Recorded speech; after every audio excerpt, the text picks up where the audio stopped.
Welcome to Creative Corner with Denise. It's great to be with you, and I'll be with you until 8 o'clock tonight. And of course, this is the first Thursday of the month, so Jackie's joining me for book chat. Welcome, Jackie. Hi, Denise. How are you? Good. I can't believe it's already been a month. I know, it's May. I know it's been about 3 months that you've been doing the show now. Yes, it's the third month. Fantastic. So, I know, and every time it comes around, I just think, oh my God, where's the year going? It's just crazy. Absolutely. Now, how's our YouTube page going? Fantastic. The channel's going really well. We've had over 230 visitors to the channel. Fantastic. And so that's really exciting. It means a whole lot of new people are getting access to book chat. Absolutely. Yeah, and getting the opportunity to listen to it in their own time. That's right. That's right. Yeah, So and that's you great. can pause it, and you can go and get a cup of tea. Oh, it's a fantastic, and of course what we'll be doing is any interviews we're doing for authors and what have you, they're all going to be uploaded onto YouTube, aren't they? Yeah. We'll be running a little bit behind because as you're aware, it takes a while to get the stuff downloaded. But in the next few days, I'll be loading up the April book chat, which was all about vampires. I enjoyed that one. It was. and what's just a couple of days later, there was an article in the paper, wasn't there? Isn't that funny? Yes. Yeah, and it's vampire books are now outselling the Bible. Wow. I thought that was very timely, just after we had our chat. I know. That was in the paper the next day, wasn't it? Yeah. So that'll be up in the next few days. Oh, and we'll fantastic. also be doing, I'll also be putting up the interviews you've done with Dwayne Russell, Julie Goodwin and Jane Edmondson. Absolutely. You've been busy. I have. And bring it on. We want more to come on the show, don't we? Great. Well, you're listening to Book Chat with Denise and Jackie, and you're listening to wynFM Werribee 88.9 FM. That was Skyhooks with Living in the 70s. I'm a 70s baby, Denise. Oh, and today I'm actually featuring music from the 70s, and what a huge Aussie band the Skyhawks were. No, weren't they? Absolutely. And Red's still around on Hey Hey. He is. He still looks the same. Has he aged? Oh, I think he's aged a little bit, but he used to wear such heavy makeup, didn't he, in the Skyhawks days? So you probably didn't see his face that much. But yes, tonight, we actually started the show with American Pie by Don McLean, which was a huge, huge hit. Yeah, and then Madonna did the song, didn't she? I've blocked that version out. I've blocked that version out. You're listening to Creative Corner with Denise, and of course tonight we've got Book Chat with Jackie, and of course Sunday's Mother's Day. Oh yes, it is. It is. So tonight we're going to focus a little bit on books that you could buy for Mum. Yeah. I thought, why not? A lot of people buy books for Mother's Day. I thought, let's have a look at what's around. Absolutely. Some of the new things that might be appropriate. Yeah. So what have we got? Well, the first one's a fiction. Okay. And it's called The Cookie Club. It's and I'm reading this at the moment. I've nearly finished. It's a really, really great, interesting novel. Who's that by? It's by Anne Perlman. And it's set around a group of women that 12 women that get together, only once a year. So they go off and they live their lives and they're friends, and, they live all over the place. Yeah. They don't necessarily live around the corner or anything.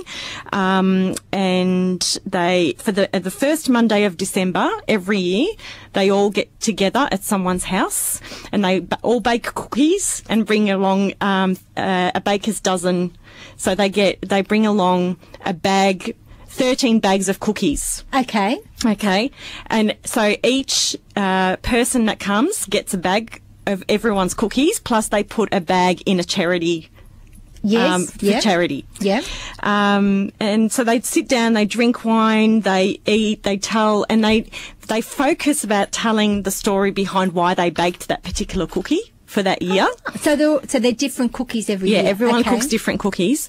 But what happens is, as they're standing there and they're telling them why they baked this cookie, ultimately their year is unravelled. So they're actually telling, their friends, catching up on what's happened in their lives. Yes.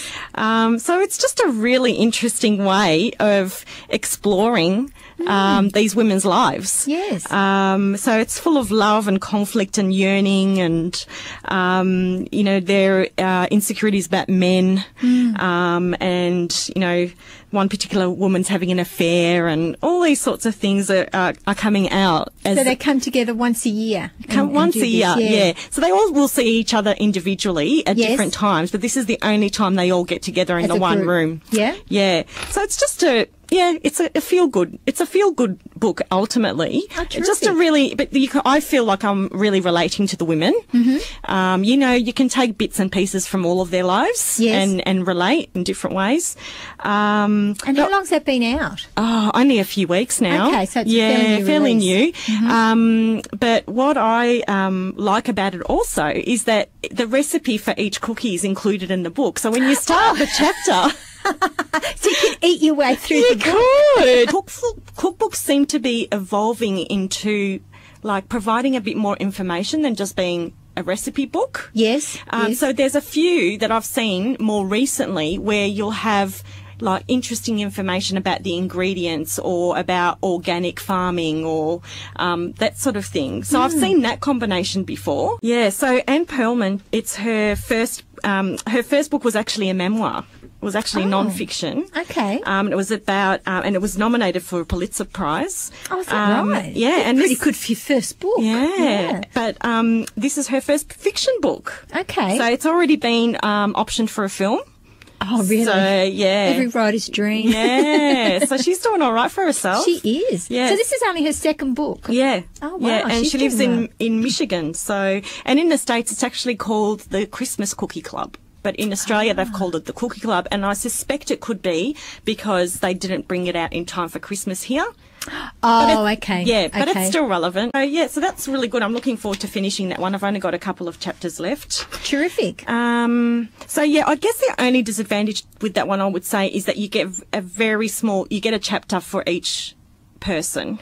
So you just get a very small taste for their life, and sometimes you kind of feel, I want to know more. Yeah. Do you think it's got sequel written over it? You could go and, if she goes down some other author's paths, she could think about doing a book for each character, perhaps. Oh, that could be an idea. Yeah, because if you say it gives you enough that you're interested in the character but you're wanting to know more, perhaps potentially. And I dare say that she, in preparing the book and putting it together, a lot of these authors, they write, virtually books for each character, so they understand the character before then they condense it down. Oh, that's right, in trying to establish the character and getting to know the person that they're writing about. Yeah. Often they will have a lot more detail than actually ends up in the book. Yeah, that's right. Exactly. I mean, Stephanie Mayer's just about to launch her next book, which is about one of the vampires that pops up in Eclipse, which you don't hear about much in Eclipse,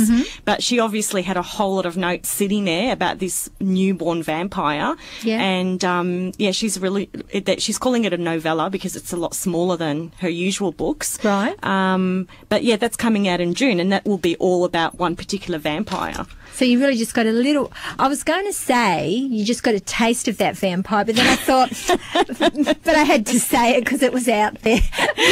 And then she's developed into this novella. Yeah. Wow. You're listening to Creative Core and Book Chat with Denise and Jackie. You're listening to wynFM, Werribee 88.9, and that was Patrick Hernandez with Born to Be Alive. Which is another that's a disco song from the 70s, isn't it? So we're talking about books for Mother's Day. So what's another book we've got, Okay, Jackie? next I've got fantasy. It's Infinite Gate by Sarah Douglas. There's a lot of Sarah Douglas fans out there. And this is the conclusion to a trilogy. Okay. So a lot of people have been waiting to read this one. And it's described as a darkly sensual tale. Oh. So it sounds really good. So it's at the end of a trilogy, you say? Okay. Yeah. So, so some mums would be have probably been waiting for that for a while. And if they're into their fantasy, they'll enjoy that. And Sarah Douglas was born in South Australia. Yeah. And she worked as a nurse, and then she did 3 degrees. Oh, so it's an Australian novel. It's an Australian novel, yeah. She did 3 degrees. Yeah, we don't have many fantasy writers in Australia, so it's good to get those authors. I'd say we probably have a lot of fantasy writers, but maybe not a lot of published fantasy writers. So she studied at the University of Adelaide and did a PhD in modern English literature. And she now lives in Tasmania. She's a full-time writer. Oh, fantastic. Yeah. Well, if she's on to her third book, she's obviously doing well. Yeah, that's right. Now this one's a really interesting one, and while I was writing up the information about it, I thought I've got to read this next. Although my pile in my desk is growing.